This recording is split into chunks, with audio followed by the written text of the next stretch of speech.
국민의힘 간사 의원은 기록을 남기기 위해서 저런 모습과 언행을 하셨습니다마는 어쩔 수 없다고 봅니다. 얘기했어요. 지금 대한민국의 모든 공직자들이 이번에 국회 대정부 질의를 보셨을 겁니다. 우리 국민들이 공직자들이 어떻게 하고 있는지. 그들의 눈에는 국민이 없습니다. 그들의 안중에는 국민이 없어요. 오로지 용산에 있는 두 사람만 있더라고요. 그 얘기 좀 드리고 질의하겠습니다. 대한민국이 급속히 무너지고 있습니다. 시스템이 붕괴되고 있습니다. 선진국이 부려왔던 전 세계가 칭찬했던 우리의 의료 체계가 붕괴되고 있습니다.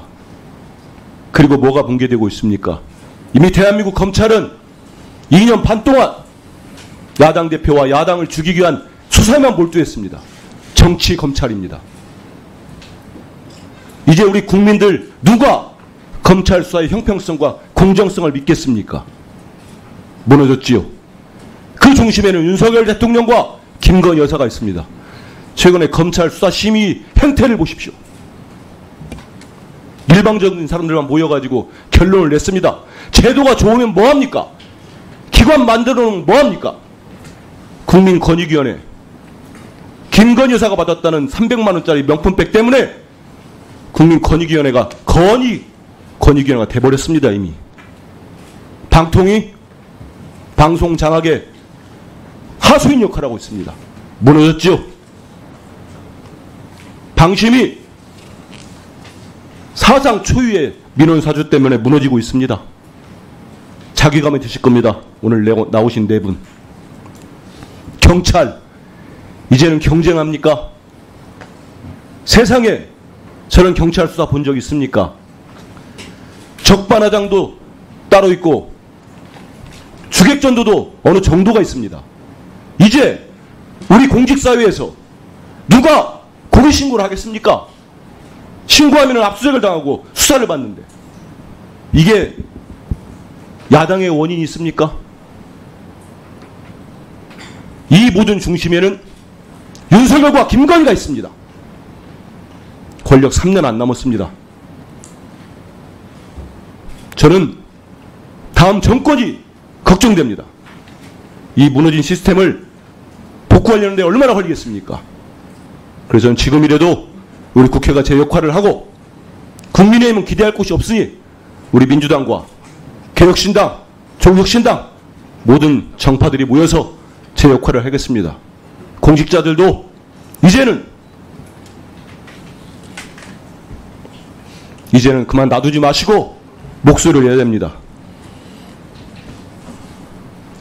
지난 9월 10일 날 경찰이 류일임 위원장의 민원 4주 공익신고자를 색출한다면 대대적인 압수수색을 했습니다.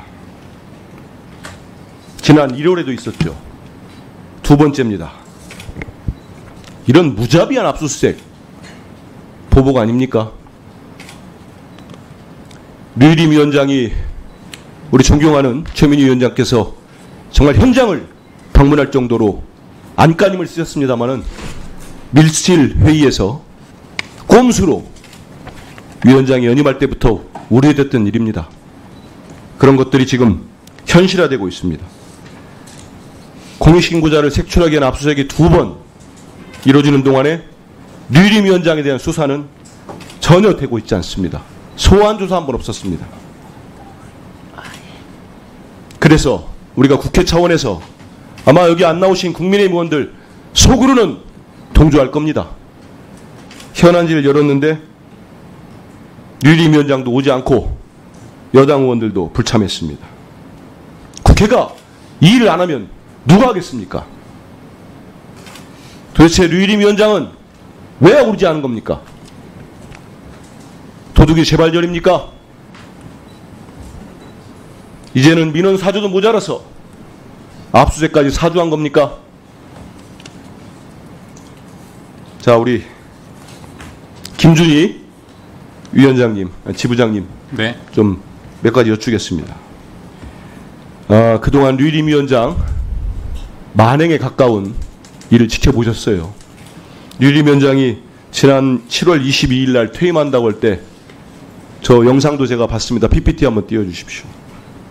커피차까지 부르면서 기뻐하셨던 걸로 알고 있습니다. 네. 당시의 소회와 지금의 소회가 어떻습니까? 류일임 위원장이 부임한 이후에 방심위 별명이 아주 많아졌습니다. 표적심의, 편파심의, 정치심의, 좀 앞에 좀 정부심의. 대고 좀 큰 소리로 말씀해 주십시오. 방심위 별명이 아주 많아졌습니다. 표적심의, 편파심의, 정치심의, 청부심의, 이틀막심의, 그런 수많은 별명들이 부끄러웠고요. 더 이상 이런 일이 벌어지지 않기를 모든 직원들이 바라고 있었기 때문에 일단은 축하하는 의미에서 행사를 했습니다. 예. 제가 또 지난번에 준비한 것도 있었습니다. 류일임 위원장한테 질의까지 했는데도 부끄러움을 모르더군요. 우리 방심위 지부에서 전 직원을 상대로 류일임 위원장에 대한 직무 수행 능력 평가 조사하신 적 있으시죠? 네. 결과를 뭐 다 아시겠습니다만은 능력이 부족하다 96.8%입니다. 매우 미흡. 저는 지금까지 기자 생활도 오래 했고 여러 가지 정치를 하고 있으면서 이런 조사 결과를 본 적이 없어요. 거의 전원이 부적합하다고 본 겁니다. 그런데도 불구하고 다시 또 이 중요한 방심위 위원장을 연임하게 된 이유가 뭐라고 생각하십니까? 저는 모르겠습니다.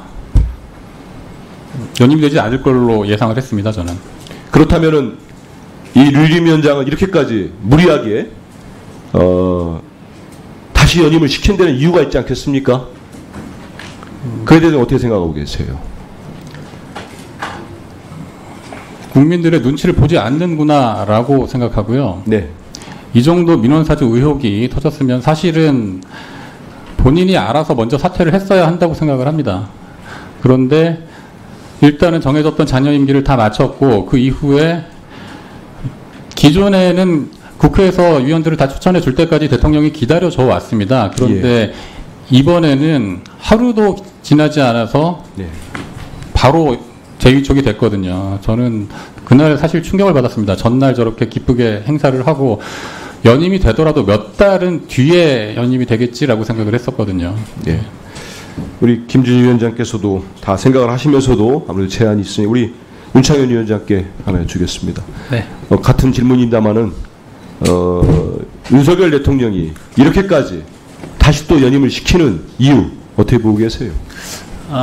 임기가 반환점을 돌았지만 윤석열 정부의 핵심적인 국정 과제 중에 하나가 여전히 방송 장악이구나라는 생각을 지울 수가 없습니다. 저는 유일임 위원장을 포함해서 어젠가요 그 최철호 씨에 대해서 선방심의위원을 역임했던 최철호 씨에 대해서 권익위가 이해충돌이다라는 결론을 내린 것으로 알고 있습니다. 그러니까 그런 것들을 위법적 요소들을 마다하지 않고 수단과 방법을 가리지 않고 언론 표현의 자유를 억압해야 이 지지율 폭락 속에 위태로운 권력을 유지할 수 있다고 판단하는 것 같습니다. 예. 우리 김 지부장께 다시 하나 여쭈겠습니다. 지금 이런 무도한, 정말 무도하다 생각합니다. 그 압수수색이 벌써 2차례 아닙니까? 네. 그 이후에 지금 우리 직원들 내부 분위기는 어떻습니까? 뭐 적반하장이라는 말을 이전부터 아주 많이 하고 있는데 네. 도둑이야 외쳤더니 도둑을 잡을 생각을 안 하고 그 외친 사람을 반복해서 괴롭히고 있다고 생각을 합니다. 괴롭히는 목적은 옳은 소리, 뭐 정의로운 목소리 용기 내서 하지 말라는 거라고 밖에는 생각할 수 없죠. 맞습니다. 이제는 공익신고하면은 이렇게 철저하게 탄압받고 수사받고 괴롭힘 당한다.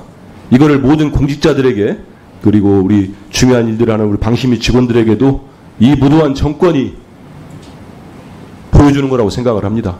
저희가 이틀막 심이라고 말씀을 아까 드렸었는데 직원들 다 이틀막 하라는 그 신호라고 생각합니다. 그럼에도 불구하고 우리 방심위 내부에서는 저희도 열심히 같이 하겠습니다. 같이 힘을 내서 해주셨으면 좋겠고 제가 모두에도 분노를 참을 수 없어서 한 말씀 드린 겁니다. 그리고 국민들이 보고 계시기 때문에 말씀을 드렸습니다. 아무리 무도한다 하들 임기가 있지 않습니까? 우리 대한민국과 대한민국 국민은 영속되기 때문입니다. 고맙습니다.